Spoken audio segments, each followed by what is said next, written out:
Our true crime podcast deals with sensitive issues, including some that little ears shouldn't hear. Listener discretion is advised. This is Cam. And I'm Jen.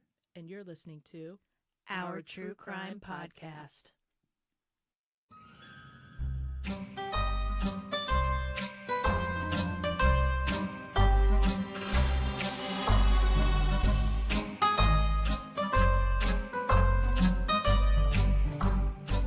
Hey, Jen. Hey, Cam.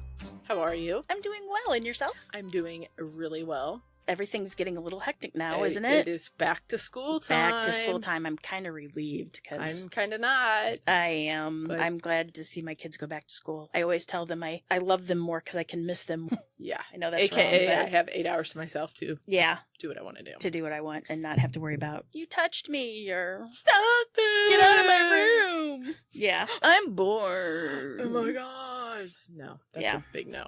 So, what do you got for us today? What you got? Well, you know I like cold cases. I do know you like them. Since Like cold, I like know, your heart. Cold, like my cold dead heart. So, as I was researching this case, Mm-hmm. I kind of got led down a rabbit hole. Oh. There was a connection that I never knew existed before. Okay. So, let me take the two cases together, Oh. and then I'll let Okay. you know why, okay? Okay. On the evening of August 5th, 1989, in Fredericktown, Missouri, 13-year-old Gina Dawn Brooks had just gotten home from spending the day with her family at the ballpark watching her brother play baseball. At around 10 or 10:30, she informed her family that she was going to go ride her bike to her boyfriend's house, TJ. He only lived a few blocks away. She never returned, and as the night went on, people were starting to get very What time worried. was this that she left? She left her house at about 10:30 At night. at night. It's kind of late. Okay. Well, funny you should say that. Gina's mom was worried that people would wonder why she let her daughter out so late, and she told everybody. She said she had always preached to Gina to watch out when she was out at night and be careful of her surroundings. And Gina was like a normal teen, said, "Oh gosh, Mom, you're so old-fashioned. Oh, Mom, just chill out. I'm fine. I know everybody in Fredericktown." Her mom's like, "Well, you don't know everyone in Fredericktown. Just be careful." I get it. It It's was a small summer, town. small She's town. 13. So she never returned, and her parents started to get worried. And finally, at 2 a.m., they called the police. Reports have said Gina was standing near a church when a battered, like gray, green, or blue station wagon with Missouri license plates pulled up. They had seemed to have been following her. Gina then got on her bike and left to get away from them. Later, this station wagon drove by Gina's boyfriend's house. Okay. And they had heard someone screaming, "TJ, help." Really? Yeah. I have never heard that part. Mhm. Ew. The vehicle was then seen turning left, driving towards Highway 67. Later, Gina's bicycle was found abandoned on a residential lawn on High Street, 5 blocks from her house. There is no sign of her, and she had not been seen again. The Fredericktown Police Department, Sheriff's Department, and the FBI have followed through with every lead, followed through with all the evidence. Nothing has come through. Nothing has panned out, so we're still looking for Gina. Let me tell you about what great lengths these police officers have gone to try to find Gina. They really do follow up every lead. A woman had gone to the police and said that as she was praying, she had a vision that Gina's body and the getaway car was at the bottom of this rain-filled quarry. Oh. 35 miles east of where she was abducted, right? So they had it drained. Gina's mother calls the story a bunch of bull and just said that the police were totally wasting her time. And she actually was right. There wasn't nothing was anything. found, Yeah. right? And so basically that's the end of Gina's That's it. story. That's all they know of. Wow. For now. Wow. The other case that has always interested me, and I know it's interested you, Angie Housman. Yes. I worked in TV news when that story broke. So Yeah, we were I remember covering that because I was at the bookstore. Yeah. And I terrible. remember you called me. Here's Angie's story. Everybody who knew Angie described her as being very outgoing. She was very friendly. She was very friendly. She always wanted to make new friends. And people said that one of her phrases that she always used was, "Hi, my name's Angie. Are you my friend?" On the afternoon of November 18th, 1993, Angie Housman got off the bus. She only lived 4 blocks from school. It wouldn't take her very long to get home, even if she stopped and talked to people. But that day, she never came home. Within a half hour of her not coming home, Angie's parents started to get worried. Right. And what's really weird is on a typical day after school, 2 or 3 adults that kept an eye on the bus stop, because we have that in our subdivision too, that people come out and look at the bus stop. But on the day Angie vanished, of course, nobody was there. One neighbor who always looked outside of her window was busy with her child with homework that day. Another neighbor that stood outside was not at home. She was tending to a sick father. That kind of leads me to believe that somebody was watching. If it was any other day, it probably would not have happened. Right. But since everybody was not at their posts, after 30 minutes, the family became concerned because Angie always came straight home. Panic set in, and so they called the police. And by the next day, everybody here in St. Louis and surrounding areas knew that poor Angie was missing. Interesting enough, 2 days prior to Angie's disappearance, the police received a report from a woman in the neighborhood or in the area saying that there's a suspicious-looking male. She described the male as having a beard and wearing a long coat. A long coat in the summer? Was this the summer? It was in November. And, it can get brutally cold here in St. Louis. So the police, at the time, nothing out of the ordinary happened, so the police chef shrugged it off. After Angie's disappearance, the police looked into everybody. They talked to family, friends, and teachers, and they discovered that Angie had spoken to her teacher about how excited she was because she had an uncle that was going to take her to the countryside that day. So with that information, the police, who had already spoken with all of her family, they didn't know which uncle she was referring to or how to locate this person. Right. So here's a little story that was in the newspaper while Angie was missing. Kind of interesting, kind of weird. But one Sunday, a 13-year-old boy who the press called David was visiting a friend's house, and they were gathered in front of the TV watching football. And during one of the news breaks, a reporter comes on telling everybody about the continuing search for Angie Housman is still going on. She hasn't been found yet. This David kid says, "Oh, I know where they'll find her. They'll find her at the Bush Wildlife Area. She will be tied to a tree." Ugh. When they asked him, he just said, "Oh, I had a dream. It was a dream." But nobody called the police. They just thought crazy. I wouldn't call the police either, but that's weird. But then later, when the mom was asked about it, she's like, "Oh, yeah, our family's known for having things in dreams." And the mom of the boy? David the mom of the boy, yeah. So, I don't know. Anyway, but strangely enough, 9 days later after Angie disappeared and 2 days after David told everybody about his dream, 2 deer hunters in a wooded area known as August A. Bush Memorial Conservation Area, they found the small body of Angie Housman. Ugh. And it's so disturbing and so horrific what this little 9-year-old went through. This gets kind of graphic, and if it's hard, so if you can't listen to it, don't worry, just turn it off right now. Here's what happened. Angie's body was discovered nude. Some say she was chained, others say she was taped, but she was affixed to a tree somehow. Her hands were bound behind her with handcuffs that were made from Taiwan. Either duct tape or gaff tape was wrapped tightly around her forehead, covering her eyes and her mouth. Due to low temperatures, and it's freezing in St. Louis, ice accumulating in her hair and on her cheeks, and she was frozen, basically. Her body was incredibly frail because she had been not given any water or food. 20 feet from her body was her backpack that contained her books and clothes she wore the day of the disappearance, along with her winter coat. So can we say that she was abducted from getting off the bus probably and taken directly there? No, because they had held her for at least 9 days. They did? Yeah. No, that's fine. I'm just saying because the backpack was there. Okay, go ahead. Yeah, well, they just wanted to get rid of the evidence, I'm sure. They didn't want anything associated with Angie Housman to be with them. Yes. Right? Okay. So the medical examiners later concluded that Angie's autopsy showed signs of being beaten severely for days, along with molestation and being sexually tortured in extreme matters. Ugh. Ultimately, the cause of death was caused by exposure. Yeah, see that. They didn't even have the guts to kill her. They just left her out there to die. Right. And it was because of the cold temperatures and she didn't have any food and water. Her body wasn't strong enough. But the sad part, examiners determined that her death occurred a few hours before she was discovered. If those hunters would have been there just a few hours earlier, they would have found her alive. She did fight. I mean, that pretty much proves that she fought to the very end, and she did her best to give up to that awful, despicable, nasty person that stole her from her family.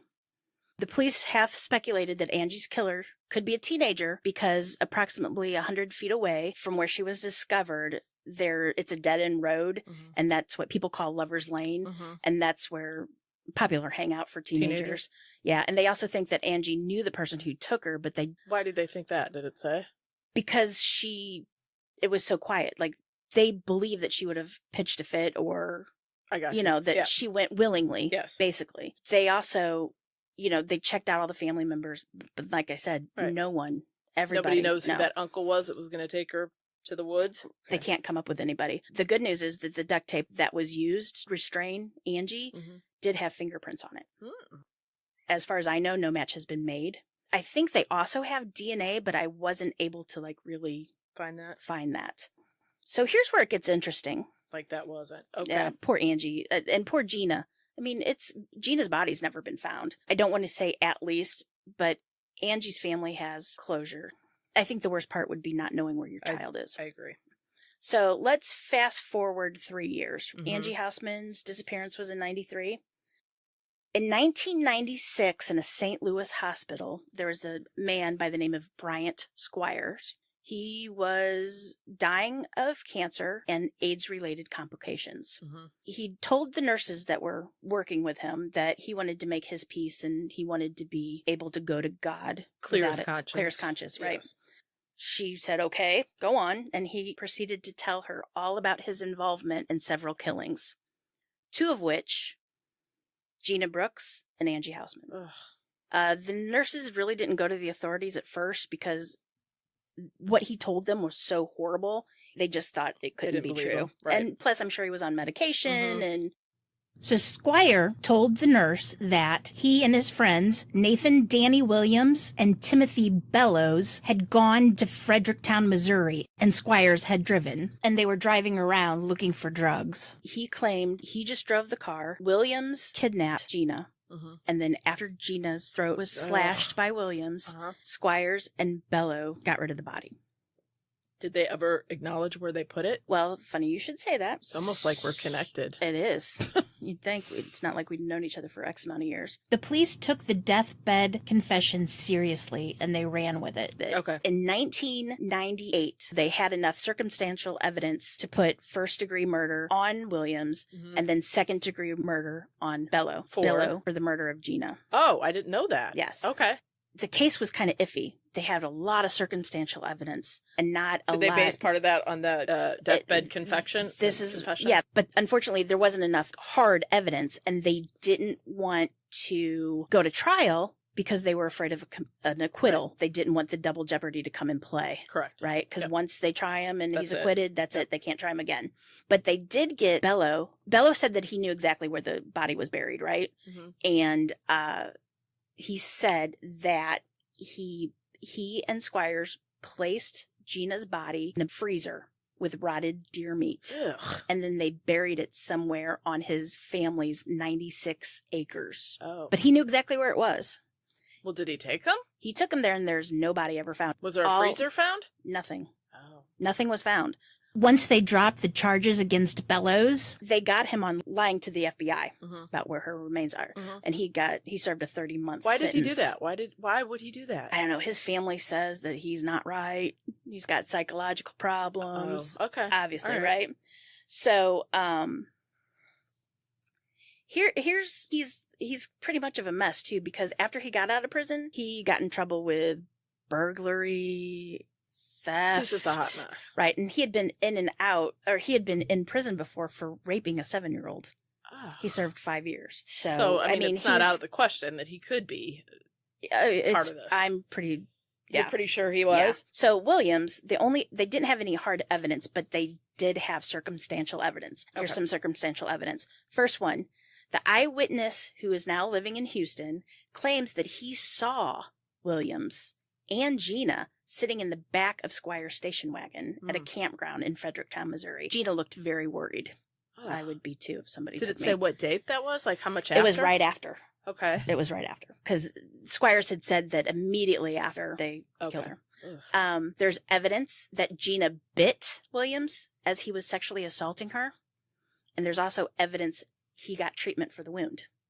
Really? I can't go into anything because They don't, that's all I know. And the police wouldn't say that because that would be a good indication to Right. prove they had the right person. So I get that. Right. The testimony from some of Williams's friends and cellmates said that William told them things about Gina's clothing that only the killer would know. They have testimony that Williams had noticed Gina at least 2 other times while he was visiting his brother in Frederickstown. Oh, and which his brother's friend lived very close to Gina. So he also failed a lie detector test, which really doesn't mean everything, but they said he failed it miserably. I think the biting thing and that the police have evidence of that just tells me that it makes me believe that he really was involved. And they know that. They just can't pin it on him. But... Right.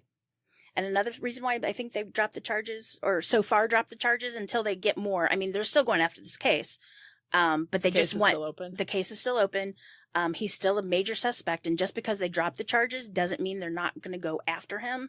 They just want hard evidence. They want to lock the man away. But he's already serving 2 consecutive life terms. And that might be part of it, too. As for the Angie case, Squire said that he and another man kidnapped Angie and held her for several days. Didn't say where they held her or even who the man was. Squire and his accomplice did know the neighborhood very well because, why? Drugs. They went there for drug dealing. Mm-hmm.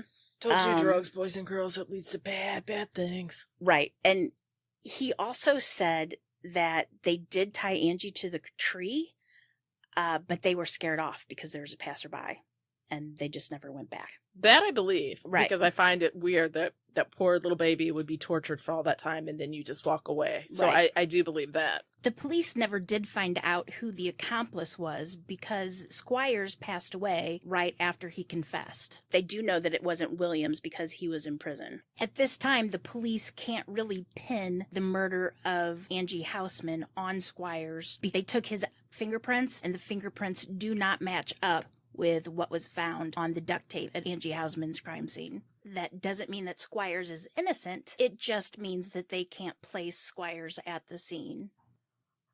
Squire also said that he had information that Williams fatally stabbed a social worker in 1974.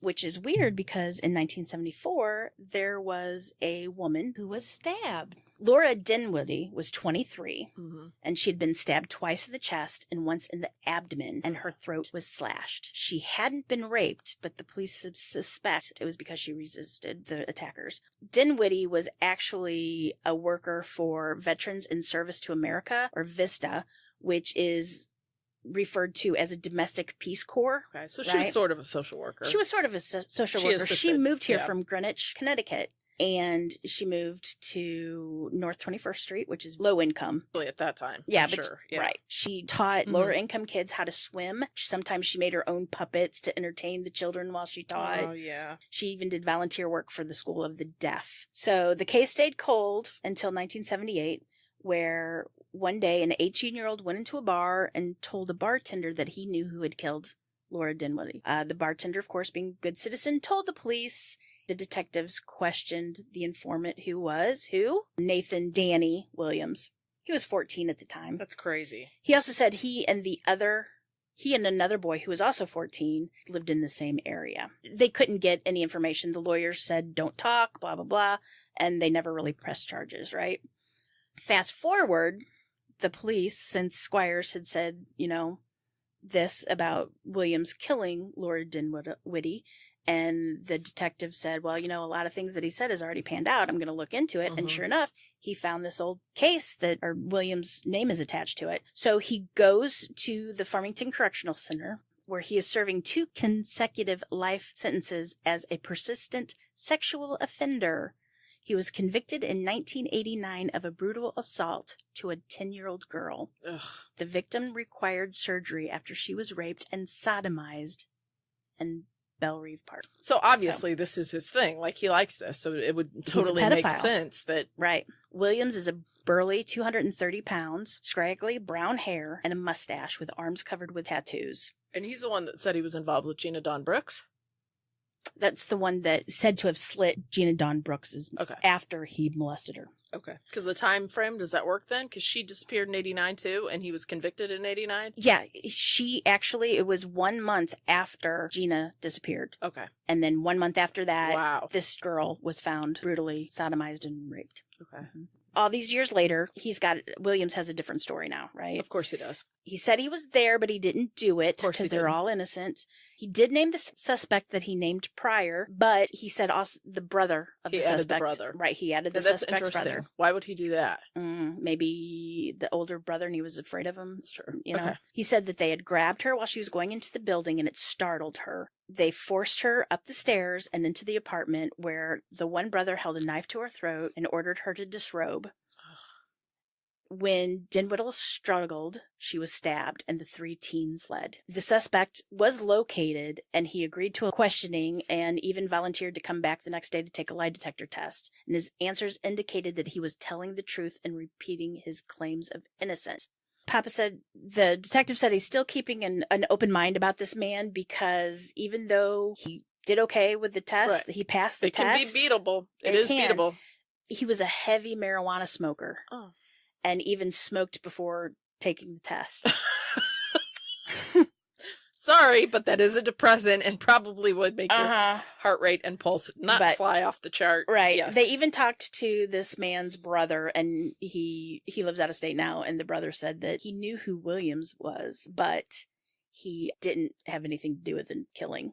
Besides Squire saying that Williams committed the murder of Laura, there's really no evidence that he did. It's been long gone. He doesn't admit it. I mean, he also denies Gina's murder. He denies everything. Of course he does.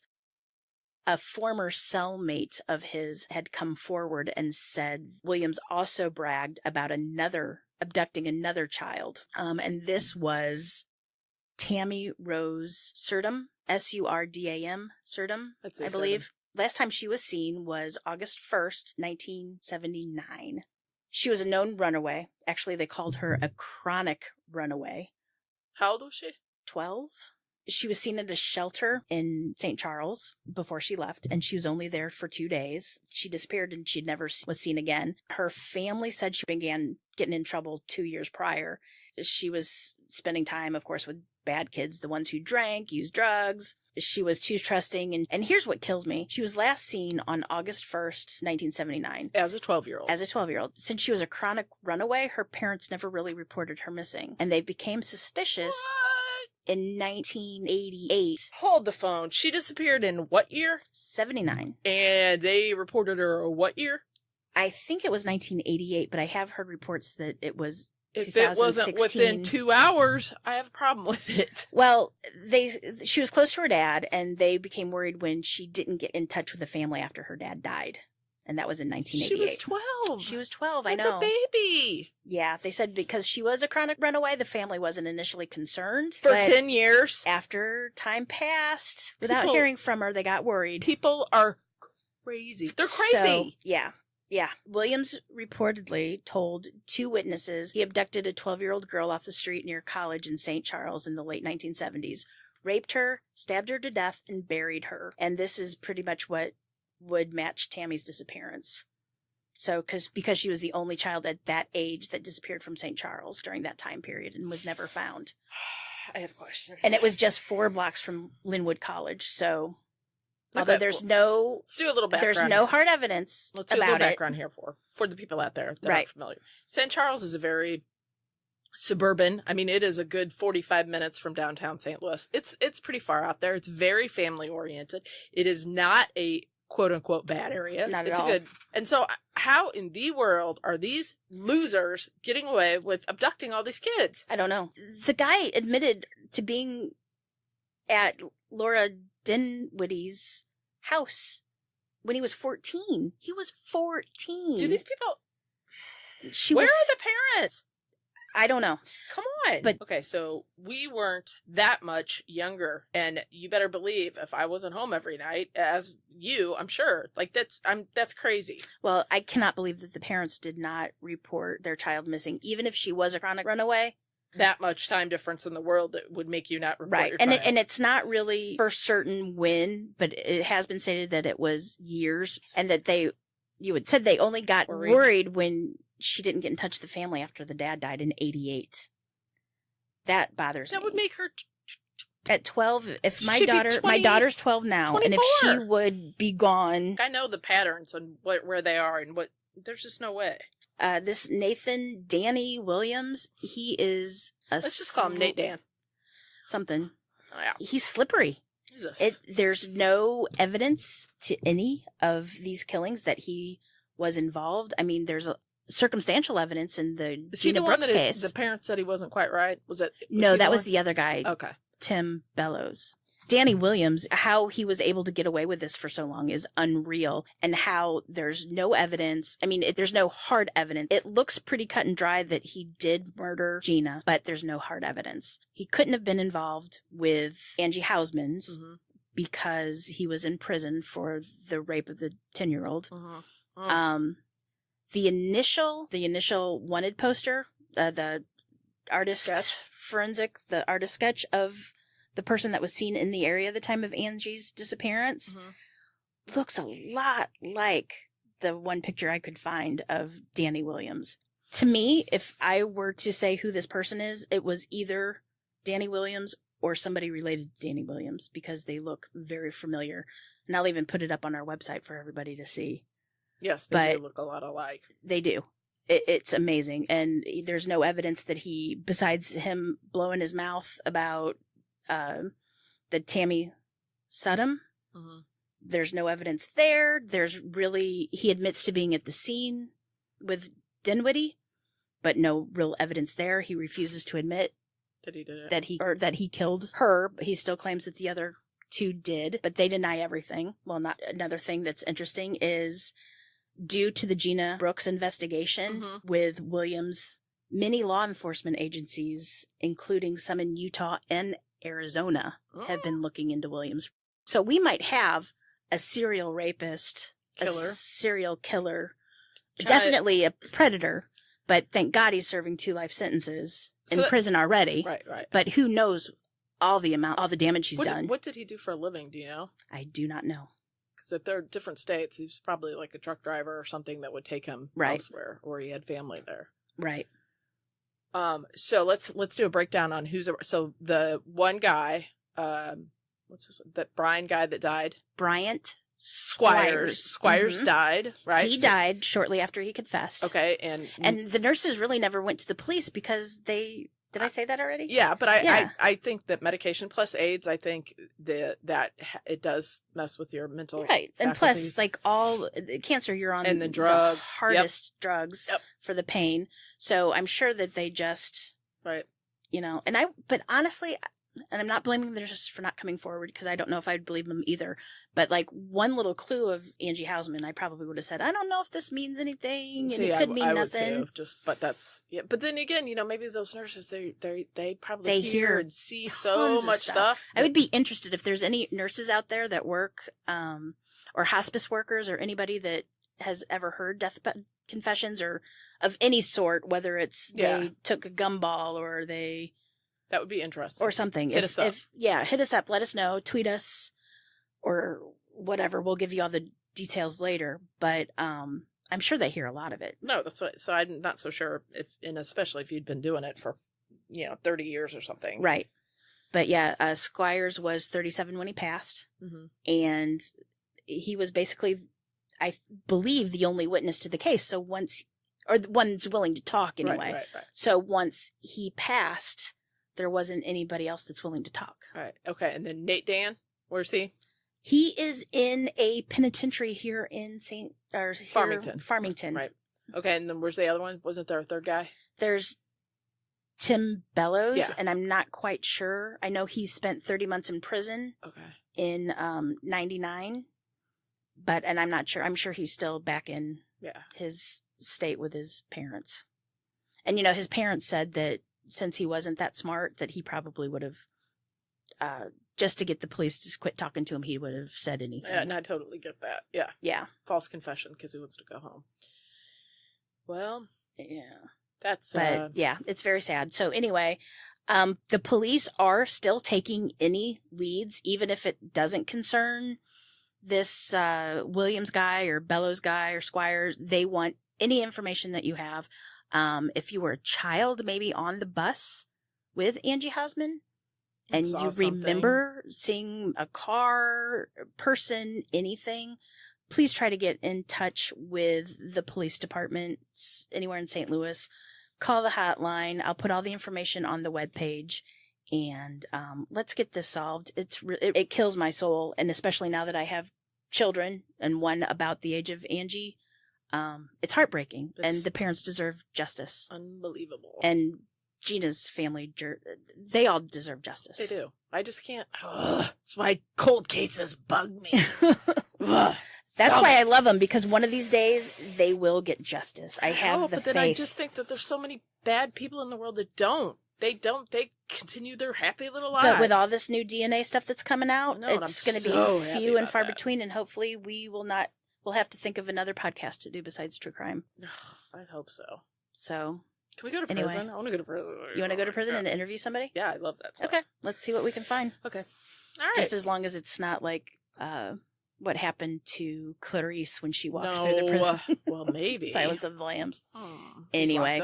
Okay. Anyway, thanks so much for listening. Thank you. You can find us on Twitter at Our True Crime Pod. You can write us an email, ourtruecrimepodcast@gmail.com. We also have a Facebook page that you can log on, and we also have a blog, which is www.ourtruecrimepodcast.com. Anything else you want to add? No, I don't think so. Thank you for listening. Thank you for giving us, 5 stars. And yeah, if you do like this, tell a friend, tell an enemy, tell whoever you will listen, or tell anybody who will listen. If you really hate us, then tell somebody that you don't like to listen to us, and then you both, you could both be miserable. Leave us a 5-star review, like and subscribe. Actually, if you write us a review, let us know at one of the aforementioned places, and we'll get in touch with you by a message, and we'll send you some free stuff. And a brand new car! You get a car, and you get a car. Not really. No cars will be given unless they're Matchbox. There you go. But anyway, thanks so much. Give us a holler. Chat us. Let us know how you feel about anything, really. We're willing to talk.